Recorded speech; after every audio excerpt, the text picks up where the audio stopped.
Good morning and welcome to the Wednesday edition of the Diamond Champion Show. Doing a little switching things up this week, guys. We got Leverett Ball and Marques Ogden on the show today, guys. Can Jimmy, you want to give us a little background on Marques? Well, I mean, you probably know more, but Marques, he played in the NFL, right? But what amazed me is he actually went to Howard University and got a degree in finance as a football player. And that's a little bit different in athletics. You don't see a lot of football players getting finance degrees and doing that, so that's pretty amazing. Well, and Jonathan, as you know, man, playing college football, having a degree like that, and also playing a college sport at the same time, that's got to be pretty tough. No, it's got to be hard for him to do, man. That's a lot of classwork as well as like dealing with games and practices and conditioning and stuff. So I'm sure it's impressive to see, and I hope young kids who see this go, it's not only doable, but it's something you should strive for. Yeah, and then our other guest today is Leverett Ball, and Leverett has worked for ESPN and NESN up in Boston area as a sports broadcaster, producer, as well. Went to Curry College up in Milton, Massachusetts. So these guys are here to talk to us today a little bit about purpose, finding your passion, and even how some of your lowest moments can turn into some of your greatest blessings. So without further ado, we're going to have Leverett and Marques on today. Good morning, fellas. How are we doing? Good. Doing well. Yeah, thanks for having us. Marques, I want to start with you, man. So your story has been really intriguing. Like, you were in the NFL, then you went back out, then you started a construction company, and that was going really well for a while. But then what happened after that? Can you kind of give us your story of like transitioning and how that kind of helped you find your purpose and what you're doing right now?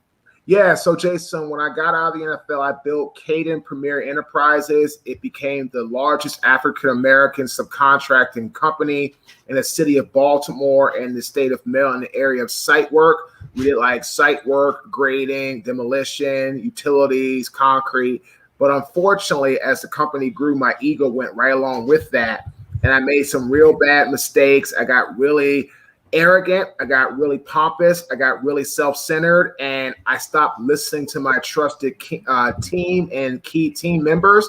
As a result of that, along with taking on a job and spending about close to $3 million of my money in less than 90 days, which was denied by the developer and the contractor, I went into a Chapter 7 bankruptcy in 2013, and I moved down to Raleigh, North Carolina, where I'm at today, with no home. Both cars were repossessed in the same day. About the day after I got here. No credit, no friends, no family, except for my fiance, who's my wife and her family, and then $400 to my name. That's all I had left. So Marques, that's hard to hear. And unfortunately or fortunately, people don't understand that's a common tale all the time, regardless of race.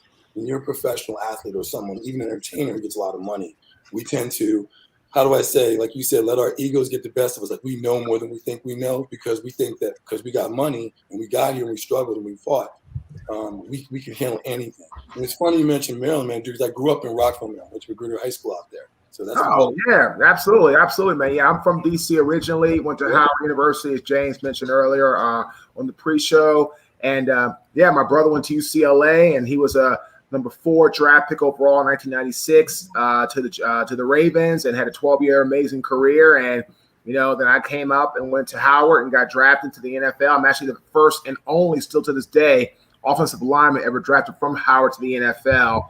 And I really enjoyed my time at Howard and what it taught me about life after, building a business, finance, and all that kind of stuff. Yeah, it's funny. My daughter's going to an HBCU now. She goes to Bethune Cookman in Daytona Beach, Florida. She's playing volleyball. Oh, Cookman, yep. One of my old teammates from the Jaguars went there. Rasheem Mathis had a 14-year NFL career. We played against each other. We both graduated at the same time, played against each other. He was Bethune, I was Howard, and then we got drafted. He was our 2nd-round draft pick that year, and I was our 6th-round draft pick to the Jaguars. So I know Jimmy wants to jump in, but real quickly, like, when we talk about what would you recommend to, because I've been there myself. I played for the Raiders for 3 years, and I know how it feels to think that money's coming in. And fortunately, I took care of my parents first, and then I started looking at other things to do. But I've been there, man, where you were broke, lost a house. I was sleeping on a friend of mine's literally over holidays, because I couldn't afford to go back and visit family. Was living in a guest room, no money. I think I had $175 in my pocket. We've all been there and had to reinvent ourselves. What do you think is the one thing you could say to young kids, young players, that how do you prevent this from happening? So you have to learn. It's the old cardinal saying. You need to learn and know what you don't know. And what you don't know, delegate to other people and learn how to take people's advice. And I feel that's the mistake I made with my construction business. As I stopped listening to my key employees, my key team members, and I tried to grow too quickly. And I was chasing what I call fast money, or what I thought was fast money. And like I tell people today, if you're chasing something for what I call a motivating or external factor, money, notoriety, fame, eventually you will burn out because you're not doing it for the right reasons. And so like take, our business today, take our podcast Liv and I have, we're out to give great value, great content, and we're growing and growing.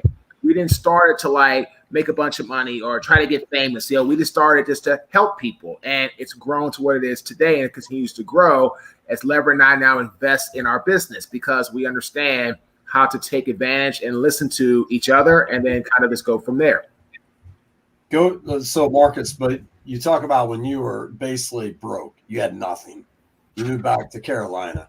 And you hear a lot of people will be like, well, hey, great. You guys have got this show. You're doing these things and you know your why, you know what you're doing. Mm-hmm. How did you get yourself in that place to where, a lot of people say, well, I got to make money. I got to figure out ways to survive. How did you find the time to maybe discern yourself to figure out, what is your why and what is going to be your next direction you're going to take in your life? So when I came to Raleigh, James, I had a job, thank God, through the NFL with Merrill Lynch in Durham. But I was only there for about 2 months. And we had on our podcast, Leverett will remember this really well, Mike Hollis, who was a kicker for the Jaguars out of Idaho. Yeah, great guy. And Mike said that most athletes, when they finish playing in their career, they're so far removed from their degree, they don't do well when they first get into a corporate job because sometimes it's what they study in college, they haven't done it in so long. So I have a finance degree. When I got to Merrill Lynch, I struggled immensely with everything from the tests and the practice exams to get my license. I was good at meeting people, but I was failing all the exams, all the stuff. So they had to let me go, which was my fault. Nobody else's. Went to a construction company the next day, was fired 5 days later. They shut down the store and the sales parts division. I'm out of a job. So from there, I took a job as a custodian, making $8.25 an hour, and I took a job trying to coach kids football. It's what I knew. So I would dedicate my 9 to 5, which in reality was from 8 a.m. to 8 p.m. for probably about 2 years. That's what I worked training kids, and then I also worked as custodian from 10 p.m. until 5 a.m. So it was just, I would try to nap during the day when I could. I would try to get things done when I could. But that whole time I was doing the 2 main jobs, coaching football and the custodian, to take care of my family. And as I had my time on as a custodian, kind of, vacuuming floors, taking trash out, spraying pledge on tables, wiping them off, cleaning baseboards, I kind of would listen to podcasts, listen to different things, and I tried to figure out what was my why. And then I had my life-changing spoiled milk moment, which made me realize, wow, when somebody's trash and rotten meat and banana peels got on my body and skin and clothes, James, I then realized that if I don't pursue my why at this point, I'll always be sitting right here just getting by, coaching kids in football, which I enjoyed, but it was hard on my body. And I knew I couldn't do that, 40s, 50s. Like, you don't want to be somebody in the 50s and 60s trying to train linemen and all that, because it's just going to beat your body up. And I didn't want to be a custodian forever. Nothing wrong with being a custodian, but I had more ambition for myself. And that's when I made the move to try to go after speaking. But I still was a coach and a custodian doing that. Then eventually I left the custodian job, kept doing football training, private, camps, leagues, all that. Then in 2020, I finally left full time to go after speaking, consulting, and now what we do here with Lev as a podcast host. And I do this now full time since 2020. So Leverett, how do you go ahead, Jason? Go ahead. Yeah, Leverett. We kind of switched to. So, how did you and Marques meet? How did you all roads connect? And then tell us a little about your broadcasting and how that's met your purpose in life. Yeah, so my background's in TV broadcasting, not podcasting. I've done stuff on ESPN and New England Sports Network. I really got into podcasting when the pandemic was out of control. Before they had the vaccine and everything was basically completely shut down, and there weren't really as many live sports. And for me, I work mostly as a play-by-play announcer and sideline reporter. So when the pandemic first kind of got out of hand, I was at home doing pretty much nothing. A lot of my broadcasts were canceled. And so initially I just got into podcasting because I was bored, as simple as it sounds. All my TV work with ESPN, other places was canceled. I was collecting unemployment checks, watching Netflix. I actually, not proud to say this, watched an entire season of a Bachelor rerun. So that puts in perspective how bored I was. So I started podcasting.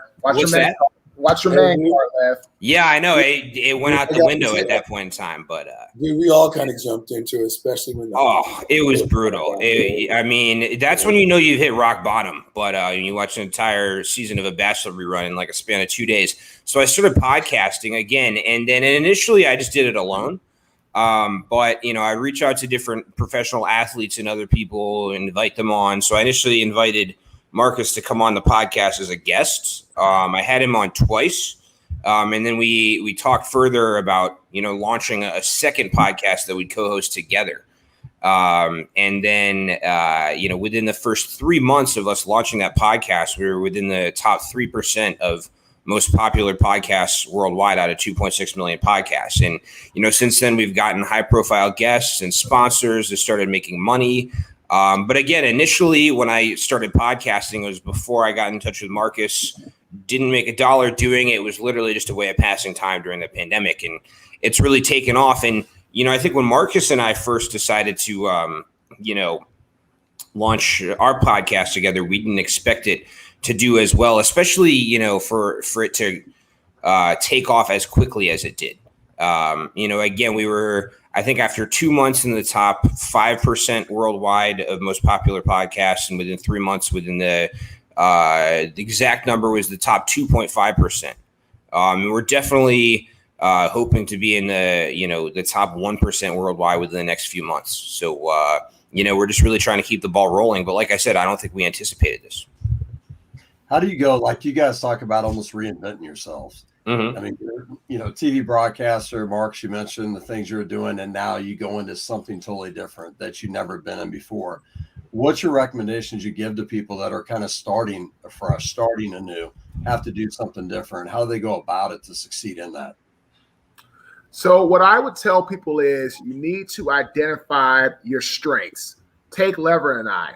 Leverett is really excellent at the editing, the publishing, going after guests, the organizing, all that kind of stuff.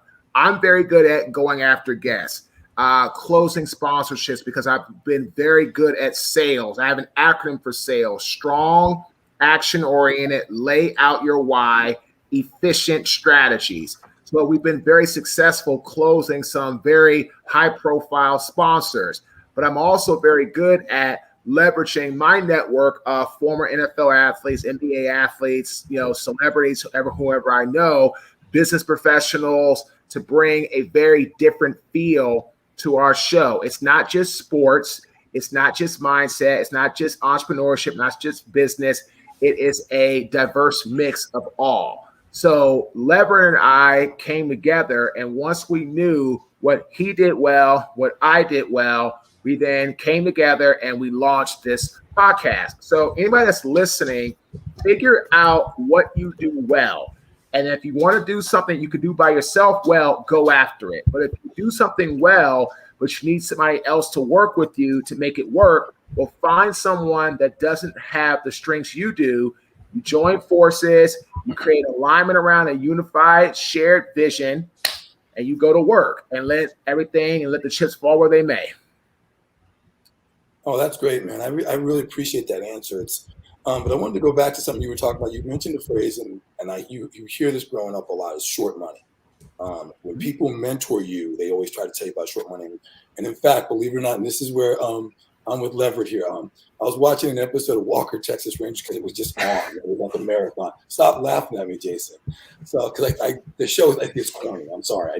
But at least your show wasn't like The Bachelorette or something. I mean, it was. We had a guy on the podcast, Jared Hayden, who's on The Bachelor and The Bachelor.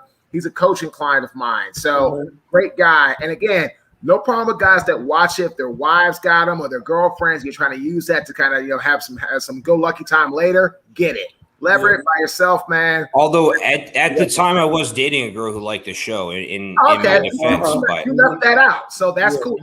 But it was like, remember in the pandemic when you could hang out with like 10 specific people and not see random people. Like I pretty much hung out with this girl I was dating at the time and her friends. So again, I wouldn't say I entirely get my man card back. We pretty much had like girls' night. It was like her and 4 of her female friends. We'd like drink wine and watch The Bachelor. Like it's still embarrassing. But you should let Jonathan ask this question, man. You just really pick up the airtime with that. Jonathan, please go forward. So the question is like I said, there's an episode of Walker, Texas Ranger, where he has these kids in one of those camps where kids get in trouble and he's trying to rehabilitate them. And I think it's called Camp Justice, or the episode's called that. He gets up on a board and goes, "Would you take $1 million right now? Or would you take a penny compounded by itself every day for over a certain period of time?" And the kid goes, "Man, bet I'll take the $1 million." He goes, "Really?" So he flips the blackboard over and it shows that he would have had like multiple $1 million if he had just took the penny and compounded it. And he goes, "You took the short route. You took the short money and you took the immediate route instead of thinking, planning, and figuring things out and looking at the long-term thing." So I wanted to resonate with what you just said there. So with you and Billy, when you guys were going and thinking, I'm sure there was opportunity, there was temptations when you were struggling to go, this could be another short route. Do you think that you learned your lesson and said, "You know what, I'm not going to take that short route. I've done it before"? Or did it happen multiple times? No. So perfect example. 2013, I moved to Raleigh, bankrupt, broke, had nothing. 2014, I took a job as an offense-defense analyst for Campbell University under head coach Mike Minter, who played for the Carolina Panthers for 10 years out of Nebraska. So worked for him for a while. As it was totally pro bono. I worked 3 days a week, and I kind of just helped. I went to all games, home and away. And at the end of that time, Coach Minter offered me a job as his kind of like his analyst, helping him with offensive line, D-line, just overall, player assessment. It's kind of being like somebody to help him and give him a perspective. I think the job would have paid like $40,000, something like that. And I remember feeling, wow, my daughter was just born, so she wasn't even a year old. And I was literally gone all the time, practicing, driving there, because it was like a 2-hour round trip driving. Then I was always at games, home, away. And I was like, wow, this is the life that I really don't want for myself. And I enjoy coaching, but I don't want to coach where I have to leave my family, all type of stuff. And I wasn't making any money partly with my business. I was just starting it out. But that $40,000, I turned it down. And so I told Mentor, thanks a lot. I appreciate it, but it's not for me at this time of my life. And a lot of people were like, "Marques, what are you thinking? Like, you could have been a coach at Campbell University." Because Campbell's in a little small town called Willington, North Carolina. It's in Harnett County, great area. It's kind of like God's country, farmland, mixed with a little bit of like, busy life and all that. So it's kind of like God's country. So they love Campbell in Lillington. Love it. So like, man, you could have been a coach and everybody would have known you in this little town. You would have been a small town hero. And today I look at what I've done with my business. I've spoken all over the U.S., international, Mexico, Canada. I'm going to Ireland next year to speak. I've done stuff, in L.A., Miami, Boston, Chicago, all over. And I'm not an international or national star by any means, but I'm somebody that now has traveled and done more nationally, international with my business. If I would have took that job at Campbell, I would have never been able to go and do what I do now as a speaker, a coach, a consultant, because I would have been on their clock, coming there all the time. And again, they get there at 7, especially right now, 7 a.m. They're not there, and they're there until 12 a.m. and you're working like 18-hour days, and they work 11 months out of the year. There was no way I could have pursued speaking, coaching, writing a book, all that, if I would have taken that opportunity. So that's a classic example where a $40,000 job in 2015 to me would have been like, woo, I'm back, because that was a little less than I was making at Merrill Lynch. But it just didn't seem right at the time, and I had bigger goals. And I say, you know what? I'm not going to get there today, tomorrow. But if I just stick with this, who knows? And if I take this job at Campbell, I'm stuck. And what happens if Minter gets fired in a year or two? Now, well, he's still there today, which is awesome.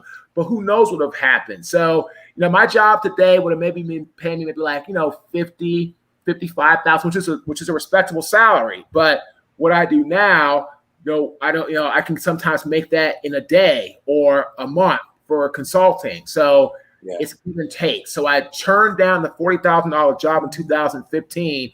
Everybody thought I was nuts. Where I'm at today, where that kind of money is like, that's nice, but it's not. I make way more than that with what I do today as a speaker, consultant, and coach. Hey, Marques, what you really did is you bet on you, and you hear that a lot. You bet on yourself, but people feel like they have this internal drive. They have this, this desire that they want to do, but they're afraid to step out. They're afraid to take the courage. They're afraid to bet on themselves. And people tell them they're crazy. Like you said, hey, why are you not taking this $40,000 job with benefits and have this? What do you tell people that are afraid to step out and have the courage to bet on them? I make it real simple. Unless you know something that I don't, and if you believe that, God bless you. That's your thought. I'm not going to tell you any different. We only have one life to live. That's all I know of. So why spend your life doing something average and then growing older? And everyone says as they get older, the number one word they hate to have in their vocabulary that starts with R is regrets. I regret not doing this. I regret not doing that. I started speaking in 2013. I was at Campbell when I started, but again, it was nobody paid me. I was just trying to get going. 2.5 years, gentlemen, not one paid job, not one. I just got a call yesterday. I'm speaking at the largest statewide California. I'm speaking at the largest California state financial conference as their closing keynote speaker in February of next year. It's called the California Society of Municipal Finance Officers. It's their largest conference for financial people that work for the state. And they requested me, it's probably gonna be about 2,000 people there, and they're paying me a very large sum of money. But if I had gone and gave up on myself in 2013, 14, 15, when I hadn't got any paid jobs, who knows where I'd be at today.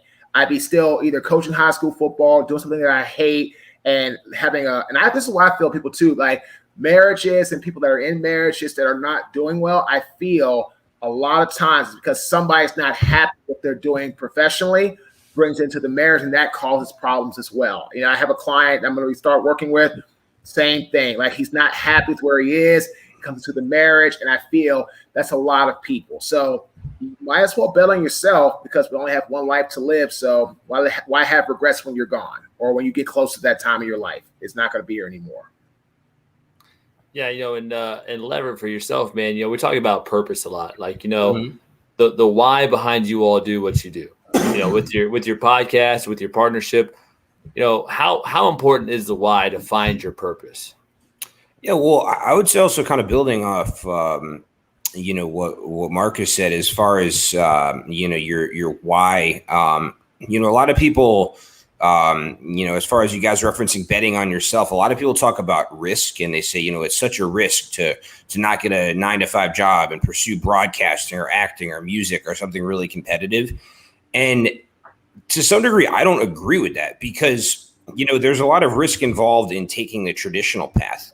Again, if you're just following the path that society says you're supposed to follow in your life and, getting a 9-to-5 job and getting married by a certain age and having kids by a certain age, do you know how many people end up in long-term 9-to-5 jobs that they hate? And, how many people I've talked to said, I've had this really stable job with good pay for the last 30 years, and there's no way I'm going to leave it because it's too late for me to do anything else. But I've spent the last 30 years doing a job I hate. Or, I've married someone and had, children, and I realize all these years later they're not the right person for me. I mean, there's so much risk in the traditional path. There's risk in every path. So to say that betting on yourself and pursuing your passions is risky and everything else is safe isn't true. There's risk involved in every single path. So for me, again, when I was choosing, what to do with my life and my career, I wanted to pursue what I was passionate about. And I'd rather fail at that than fail at, something that I wasn't passionate about. That would be even worse. And, I have talked about it on the podcast with Marques a little bit. I did have some family backlash. And, some of my relatives who told me, specifically when I told my relatives I wanted to be on ESPN someday, my grandmother's exact words were, "That's not realistic." And she recommended that I get a job working at her retirement home instead. I unfortunately, this past weekend I had 3 ESPN broadcasts, so I wasn't able to make it to the retirement home because I was on national television. But anyway, honestly, I'd say also the big thing, as far as betting on yourself, is being independent. If your decisions, if your life choices are controlled by societal pressure from family, pressure from friends, and not what you want, you're not going to be able to take the plunge and pursue what you want. So for me, I've never really cared what society thinks I should do with my life. I've never really cared what people around me think of me. And honestly, again, the moral of the story here isn't that I hate my family. I have a good relationship with all my relatives, but I've never let them control me either. I've always pursued what I wanted to do with my life and not whatever image they had for who I should be. And so at the end of the day, again, my why is just doing what I'm passionate about. And I don't want to go to work every day. I don't want to have that daily routine of my alarm going off in the morning and saying, FML. I don't know if I'm allowed to use swear words on your show. I don't know your policies, but a lot of people feel that way. I wake up in the morning, I'm excited because I love what I do. And that was always my goal. And that's what I'm doing now. So long answer, but I hope that answers your question. No, but to answer your question, Leverett, fortunately, JC, Jimmy, and I, we don't cuss. We just okay. We kind of say we're the Sinbad of podcasts. Like, I was careful there. I said FML, or I could have said, bleep my life. Well, here's what I'll do, guys, because I got to run. But I want to just add on to what Leverett said, and I hope your audience gets that in life. They need to make their own choices.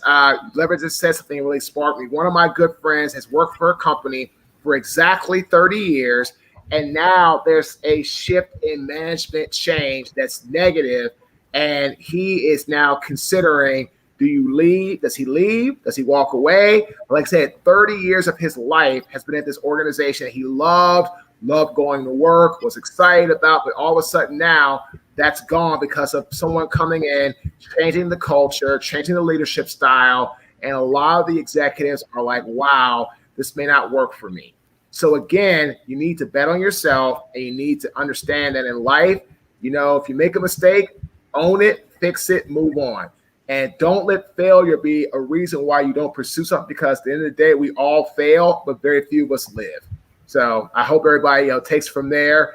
And again, like I said, gentlemen, thanks for having me on. Leverett, represent us well. No cussing and no bad jokes, Leverett. All right, I'll say lots of disrespectful things behind your back once you jump off the call. I'm sure you won't. Have a good one, man. Talk to y'all later. Thanks, Marques. Hey, Leverett, I do want to dive into that. I got rid of that guy, by the way. Anyway. Yeah, right. Now we get to the real show, right? Yeah, party starts. The pressure of family. Yes. There's so much internal pressures of, parents, like say grandparents, trying to influence you to do things they think is right for you. And you said you got to the point where you didn't care. Mm-hmm. You didn't care what other people think. You're going to do what you want to do. How did you get to that point, and how do you recommend people develop that mindset? Because there's a lot of people that struggle and they want to please the people around them. Yeah, and I've seen it, I've seen that with a lot of people I know, whether it's people who, always cave into family pressures, or, some people, their friend group controls them. They essentially take orders from their friend group as to, what to do, who to date, what to pursue. I think one thing for me, as far as, why I wanted to be a bit more independent, was kind of hearing my father's story because, again, the purpose of this is not to rip on my grandparents. I have a good relationship with them, and they've done a lot of things for me over the course of my life. But when my dad was growing up, he was a really good student, and his parents wanted my grandparents wanted him to skip a grade in school because their eventual goal was for him to go to MIT.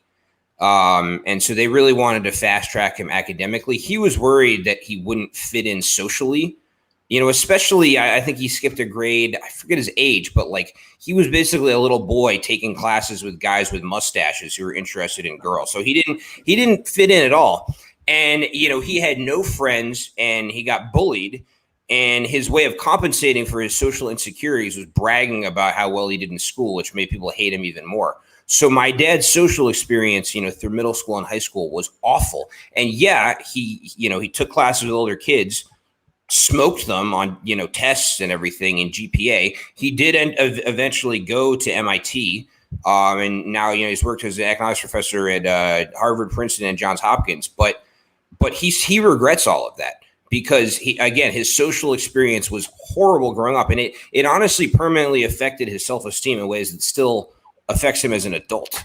And so again, he didn't want to skip a grade in school as a kid. That was kind of forced on him. And he really regretted that. And that really hurt him. So kind of hearing from my dad about how he kind of caved into some of his parents' pressures, I think they expected me to cave as well, based on the experience they had with my dad. And I kind of drew a line in the sand. And, it's interesting.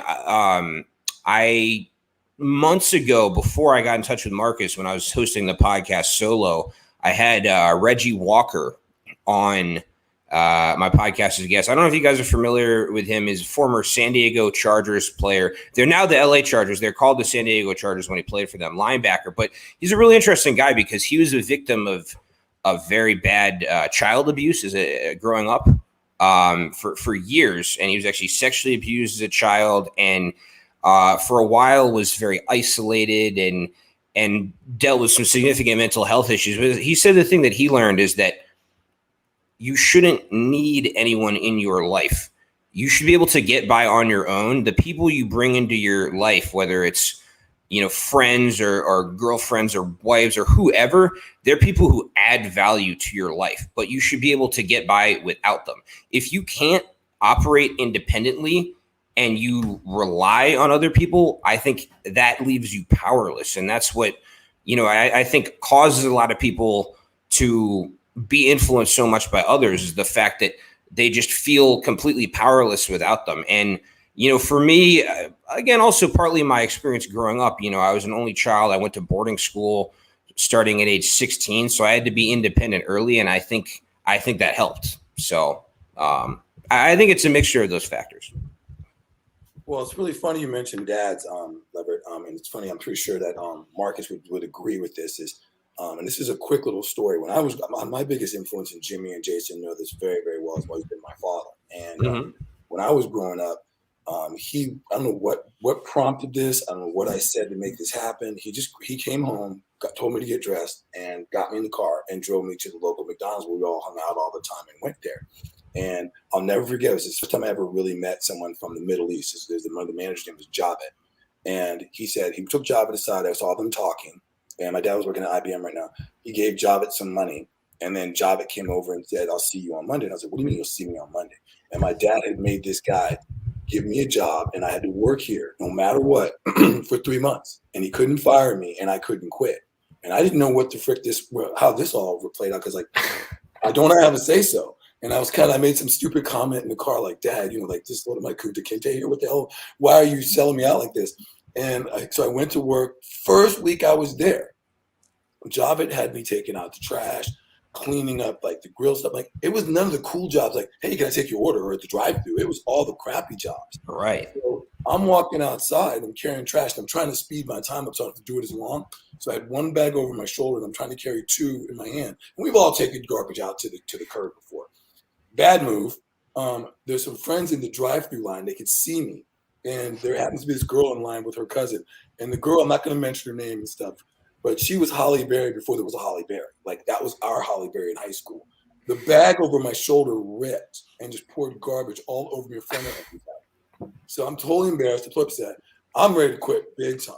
And so for 3 months, just like Marques said, I'm coming home smelling like nuggets and French fries and stuff, and it's just horrible. After 3 months, my dad I went to Sears, and my dad he was a computer engineer, so I was learning DOS, which is if you're a kid, you have no idea what I'm talking about. It's a manual programming thing that you have user interfaces for now. So I go to Sears. They need someone who knew DOS to work the loading dock to inventory when things got coming from the store or left the store. And nobody in the store, even the manager, didn't know how to use the thing. So I said, I can do it. And I did it a couple of days. He said, dude, would you come here and work? So I went from making, and this will tell you how old it was, I went from making $2.75 an hour at minimum wage at McDonald's to making $10 an hour plus time and a half on Sundays. And I went to my dad. I came home from Sears and I said, Dad, what was all that about? He goes, what did you learn? I go, I know this. I don't ever want to work at McDonald's again. He goes, what? I said, why? Because I can use my brain. I went, and then the light went on. He taught me. That was the last time I had a serious manual job. I mean, literally, I was in the Army and playing football where you were being physical, but it was the last time I didn't use my brain to make money. It was the very last time ever. And that was high school.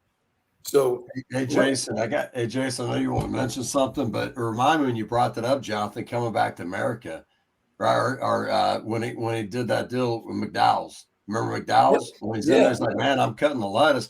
If I work hard enough, I can get up to fry the fries. Move up here. Yeah, you and Leverett were like that. You're like, nah, I can move up to this and this. You're like, literally, my first bank that I ever put money into ever. And this will also tell you, I wish we changed things in high school. We had a life science class where you learn how to open a bank account, fill out a job application, how to do a resume, how to do a checking account. They don't teach kids that stuff anymore. But the bank that I very first opened, my very first checking savings account, was right next to the McDonald's that started that whole thing. So that story about your dad and how it influenced him like that, and what Jimmy brought about family, I love that because the same thing happened to me. So was there anybody opposite your family that was kind of like, don't do this, don't do this? That was like my situation where someone gave you a lesson, you went, oh, and it changed everything.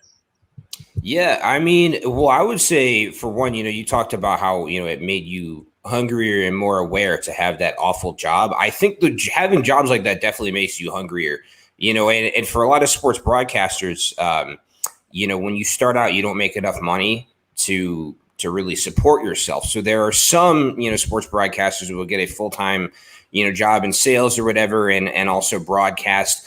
The guys who get comfortable jobs usually end up going the sales route and dropping out of broadcasting. But, for me, when I first tried to get into broadcasting, I was driving for Uber. I worked at a bar. I did different unglamorous jobs like that. And that kept me hungrier because I didn't have a 9-to-5 job to fall back on. So that made me hungrier to work harder as a broadcaster. So that's definitely relatable. But as far as, influences outside of my family, I've had a few different ones. I had it's funny, playing sports definitely, had an impact on me in the long run.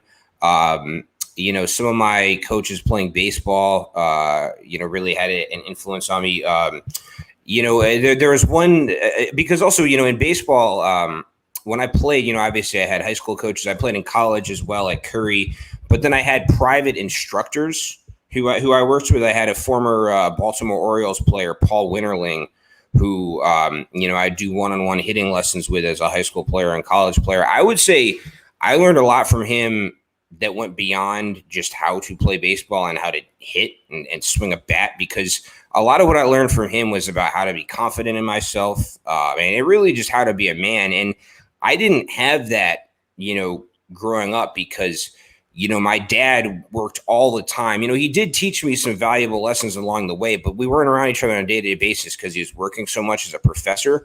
So I would say, some of my coaches and mentors outside my family who I was around more often really taught me, work ethic, how to be confident, and really helped me to develop as a person. One of my baseball coaches, one of my first private baseball instructors, passed away years ago.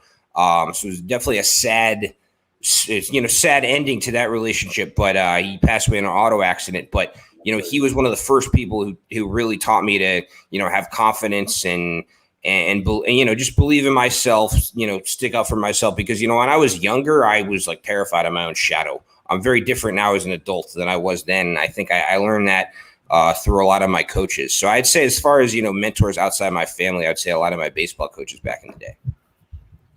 Leverett, I want to go back to what you said about what your grandma said, like get a realistic job.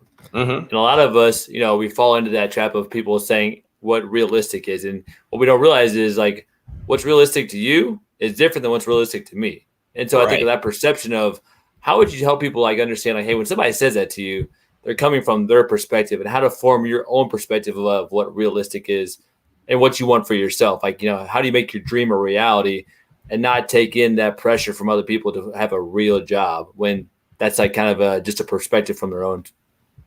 Yeah. Well, I would say also it's like when you evaluate what you want to pursue, are you simply trying to pick something that has the highest chance of success, or are you trying to pick something based on how much you want it? Because I think even if the odds aren't in your favor, if you passionately want something and your life's purpose is to pursue that, I think that's reason to pursue it. I mean, again, and what's the point? How are you going to live a fulfilling life if you're just simply, pursuing things based on odds? I think also, though, to really, really be confident in yourself, you have to kind of look at things from a different angle. It reminds me, I grew up in Baltimore, and Marques also is former Baltimore Raven. The Ravens, do you guys remember Joe Flacco? He's actually still in the NFL, but like a backup for the Eagles now. But when he was the Ravens starting quarterback, he got some criticism because he said in a radio interview that he thought he was the best quarterback in the NFL. And people were like, Joe, like you threw like 24 interceptions last year, and like, have you heard of like Tom Brady or like Aaron Rodgers? Those guys are decent. It's like, and obviously he wasn't, but that's the mentality you have to have. And, for him, if you don't have that mentality as a pro athlete, you're going to get your butt kicked.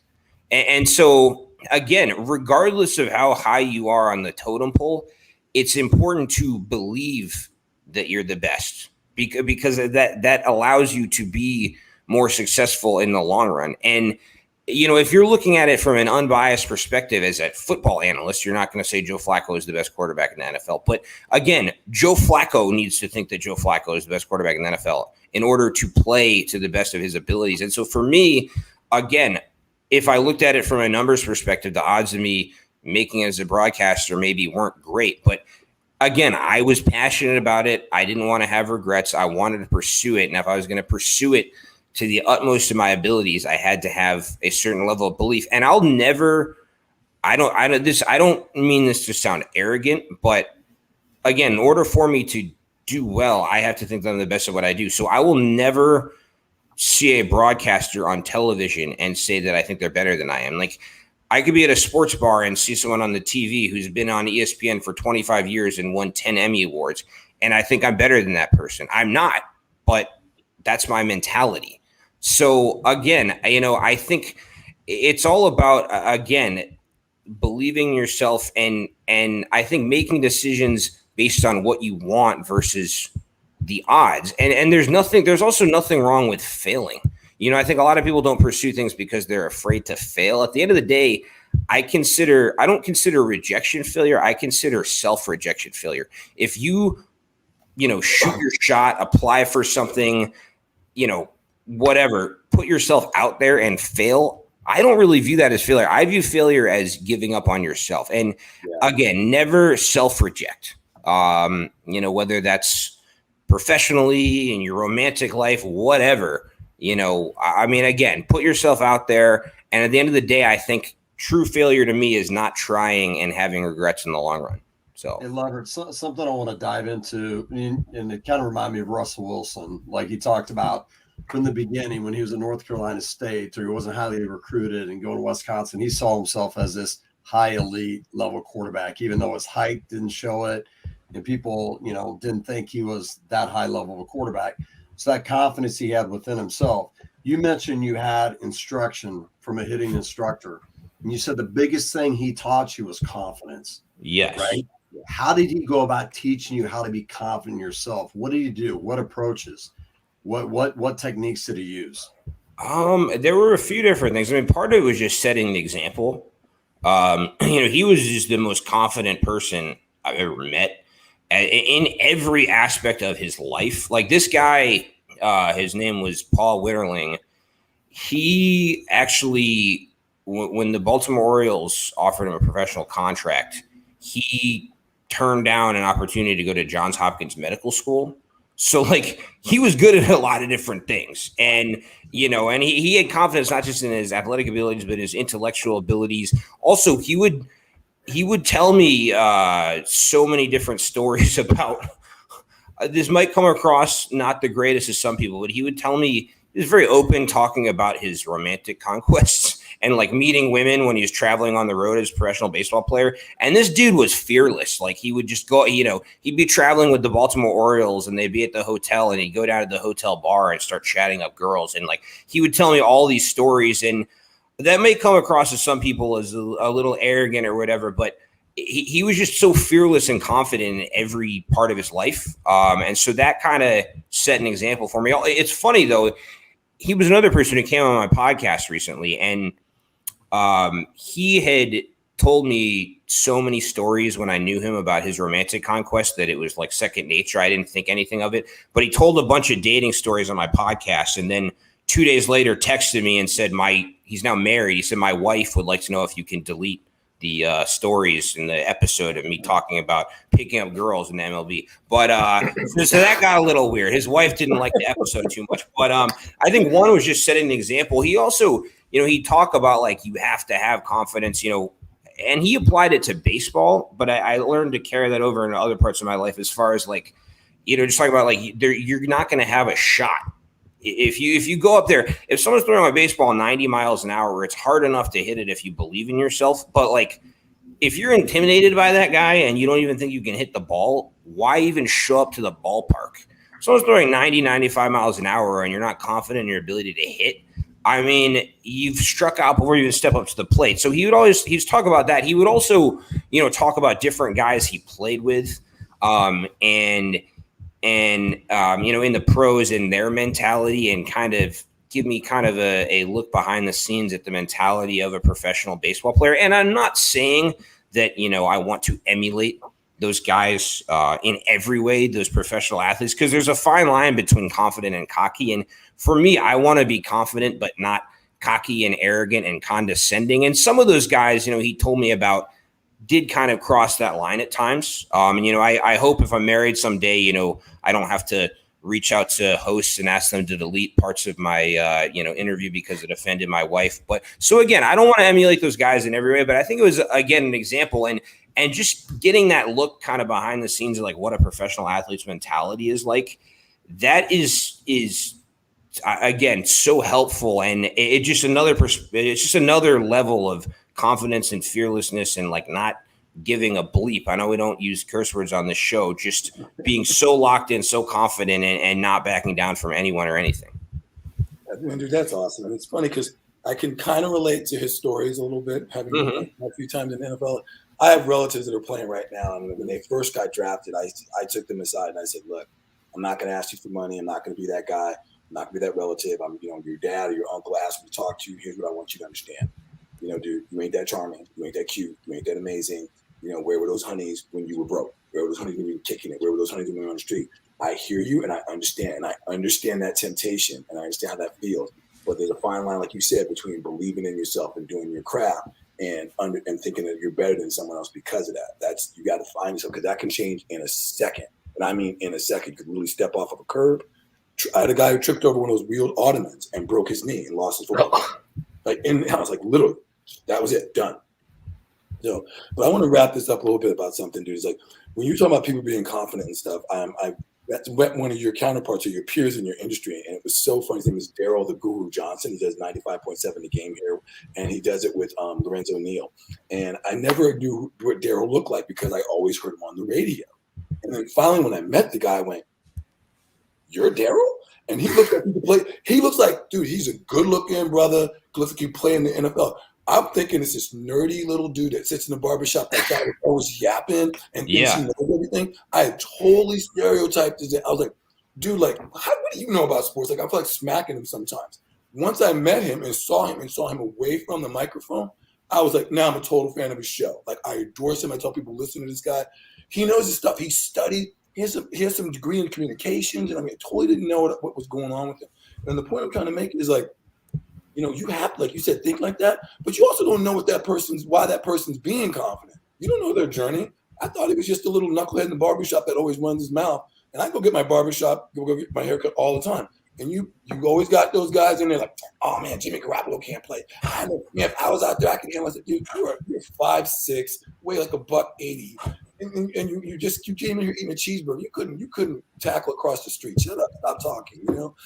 But Daryl was insane. So I mean, I'm sure you ran into that stuff about that, but I'm glad you brought the whole thing about believing in yourself. But I just wanted to add to people listening, especially young people, is you don't know the person's journey. You don't know how they got to be confident like that.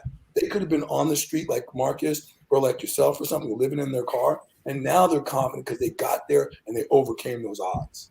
Oh yeah, 100%, and that's so true. And lots of people who like meet me off the air, they tell me that I'm very different from like my like social media or on TV persona. Like even like, you know, this past spring, I did some sideline reporting on TV for the Massachusetts Pirates of the Indoor Football League, and it's kind of the same thing where like I had a chance to go to a bar with some of the players on the team, and they're like, "You're so much cooler than we expected. Like we saw you show up to the game in your suit and."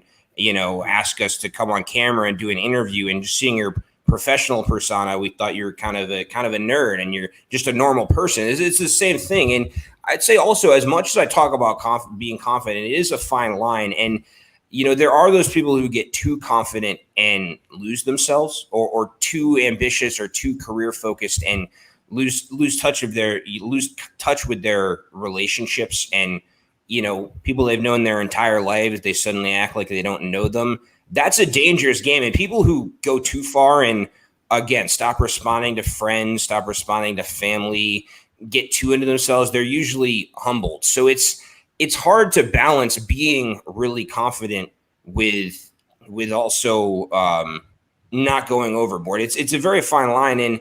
And also what you said about how, you know, people don't know your backstory. Like, when I first tried to get into broadcasting, you know, I got rejected so many times, and it was so humbling. So now that I've established myself more, like if I feel as though TV networks are holding me back and not giving me the opportunities I deserve, I get kind of cutthroat, and that rubs people the wrong way. But, you know, it's like I've fallen on my face so many times to get here. I'm not going to deal with that anymore. I've dealt with that for years. You know, this is my time. And so people who don't know your backstory, it might rub them the wrong way. So again, it's a fine line between being confident and being ambitious, but not going overboard and rubbing people the wrong way. And I can't say that I always handle things perfectly. You know, I'm sure there are people whose nerves I've gotten on, but you know, I've at least handled things the best that I could. And I've tried, when I've made mistakes and handled things the wrong way, I've tried to learn and not repeat those mistakes. Well, Leverett, man, appreciate you and Marques coming on the show today. You know, a lot of great talk about purpose, you know, confidence. We got into a lot of awesome things today, but we always finish out with this. Leverett, what does it mean to be a champion in all areas of life? Like the day to day, what does a champion look like to you? Well, to me, I think, you know, it's not just on what you accomplish. I think a big part of it is how you handle your failure. You know, Marques and I both talk a lot on our podcast about failure. Like, you know, my experience is getting rejected from broadcasting jobs, being an Uber driver, doing this, doing that. You know, Marques talking about his kind of slump he went into after he got out of the NFL and had to file for bankruptcy. I think what really defines being a champion is how well you respond to adversity and failure. And that's what will make you successful in the long run. Also, I think a big part of it is just how you treat people. To me, that's one of the things I value the most in anyone I meet is their ability to be sympathetic towards everyone and respectful towards everyone, regardless of whether they can relate to that person or not. You know, I think, again, you're not going to get far in life if, you know, you're only able to get along with and be respectful towards people who are similar to you and look down, you know, on everyone else whose background is a little bit different than yours, because the world is not a cookie cutter. There's so many different types of people out there. And I think to thrive in this world, you have to at least have some level of basic respect for everyone. So that might not be the answer everyone gives you, but those are the most important things to me. I think that's, in my opinion, what defines a champion. I think it's a well put, Leverett, and appreciate you coming on today. How can people find you, your show with Marques? Where can they find you at, Leverett? Well, first of all, everyone needs to hit me up on Snapchat. No, I'm just kidding. So our podcast, the Lev and Marques Show, it's on all the major podcast platforms: Apple Podcasts, Spotify, iHeart. We also put a video version of it on YouTube. And then, also my primary social media is Instagram. That's probably the fastest way to get in touch with me. It's just Leverett_ball12. First name Leverett. Everyone I've ever met misspells and mispronounces it. So obviously want to put the spelling out there. I actually, my full name is Leverett Ball. I ordered I made a food order, and I went to pick it up, and they wrote my name on the order, and they misspelled it. They wrote left ball instead of Leverett Ball. So I mean, that was humbling. So again, it's been a long life having the first name Leverett, so I'm glad I can put the spelling out there for everyone. So yeah. Then next time you ordered, you what? Reverend Ball. Oh, I've heard everything, like Leonard, Lawrence. I mean, oh my God, it's been, again, I think if I have children someday, I'll give them a name that's a little easier for people, like Tom or something, Hey, Jason, we got to give Leverett the rose. We ought to probably give him the rose, shouldn't we? Oh yeah. Hey, I'll mail it to him. I mean, we're talking about, right, The Bachelor, right? Yeah. Well, and as much as Marques ripped on me for watching that show when I was bored during quarantine, we had Jared Haben as a guest on our show. Jared Haben was on The Bachelorette and The Bachelor in Paradise. He's currently married to a woman he met on the show. We had him as a guest, and Jared is actually opening a restaurant in Rhode Island this coming month, and he hired Marques as a business consultant. So, Marques makes fun of me for watching the show. He does daily calls with one of the contestants. And Jared is actually the man, really cool guy. But, Marques has a little Bachelor fever in him as well, even if he didn't want to admit it on this podcast. So, Leverett, before we let you go, give me one tip as a man that you learned from the Bachelor, watching that entire show. One tip you can give to a man to how to be more romantic to a woman. What would it be? Well, you know what? I would say, again, I find this show entertaining. I know that I don't ever want to go on that show, because if I want to have a successful marriage, I'd rather not marry someone who I got to know for 2 weeks with a TV camera in my face before I proposed. I think it takes a little more time to kind of develop, in my opinion. So I think my advice for anyone in their romantic life is, if you're looking to actually get married and have it work, don't marry a stranger that you've known for 2 weeks with a TV camera in your face. That's not supernatural and organic. That's just my opinion. There's the Married at First Sight show. That's on another level of ridiculous. You meet your wife at your wedding. I watched a whole episode of that show. This man and woman met on the altar at their wedding. And the priest, they do the ceremony. The priest goes, "You may now kiss the bride." And the woman's like, "This is awkward. I don't kiss on the first date." It's a wedding. How do they match them together? They have psychologists interview them, and then they're like, "Oh, well, they both enjoy golf and warm weather. They should get married. They've never met each other." Oh my gosh! It is a train wreck show. I watched a couple episodes, and I'm like, because a friend of mine got me. She got me interested in this. So check it out. You watch it. Just watch one episode. And dude, it is the absolute worst. The only reason why you watch it because it's a train wreck. You're like, watch how bad this is gonna go. That's all. Yeah. It's not about, oh my God, it's special. Love it first time. That's not what this is about. And for the guy, remember there was that one episode where the dude pulled the veil up. It was the first time he ever saw her. He went, and he said, We saw there are all these reality shows, like the Love is Blind one, where you can't see someone face to face until you propose. You just hear their voice and talk to them. So there have been a couple of people on that show who are like, this person is so interesting, let's propose. And they meet their fiance face to face. Like, oh, I didn't know you're ugly. Again, I don't think reality TV is the way to go to find a husband or wife. I would do it for the publicity, but if I actually want to have like a long-term relationship that works, I'd rather like take someone out to dinner or something instead of going on a TV show. Jason, like we're getting off track, but you remember In Living Color with Janae? Oh yeah, exactly. Oh, God bless, but yeah. Well, hey, sometimes it's good to know what not to do, so you can know what to do. So Exactly. So I'm gonna correct you on your African American TV culture. In Living Color was Wanda with Jamie. She was Jamie Foxx. Shanae was Martin across the hall. You mixed that. Wait, what was the one? Wait, wasn't it In Living Color who was the one when they used to be? I got a girl I want you to meet. She's so pretty. Her name was Wanda, and it was Jamie Foxx playing the girl. And that was In Living Color, wasn't it? Wasn't that In Living Color?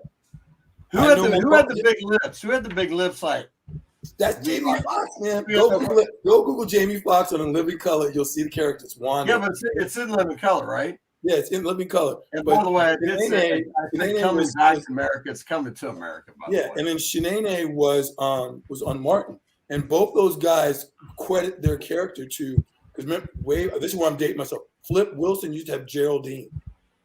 Flip Wilson, way back in the day, he was a black comedian, had a variety show. He had a character called Geraldine. You should look it up. Leverett, this is what's the show on ESPN at the end? They have the guy that says, "Well, you messed up on this, you messed up on that." You remember? Is it what show was it? The guy at the end says, "Oh, you guys messed up here and messed up here." That's what Jonathan does at the end.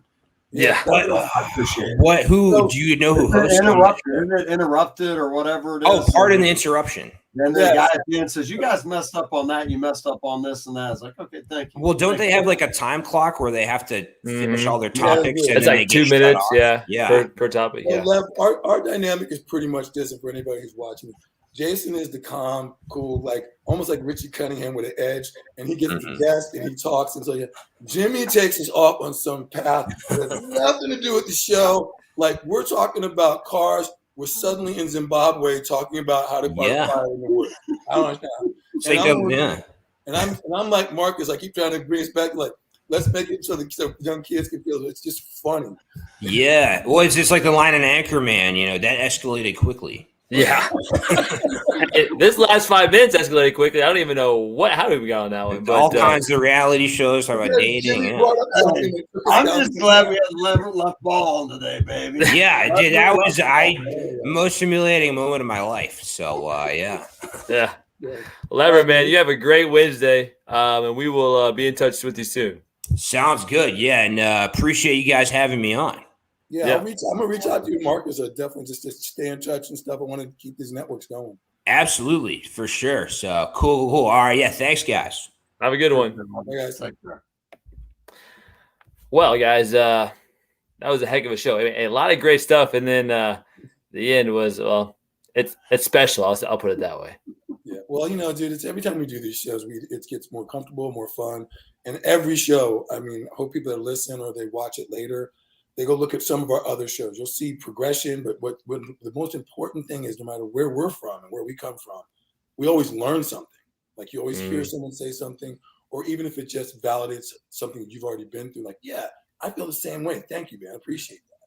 Yeah. I think the one thing I took away was just, hey, bet on yourself, and just bet on yourself and have confidence and do it while you're on. And then, let the how take care of it. And then the how will take care of itself as well. I think for me, it was when, you think about rejection, people get rejected and they get down about it, but self-rejection.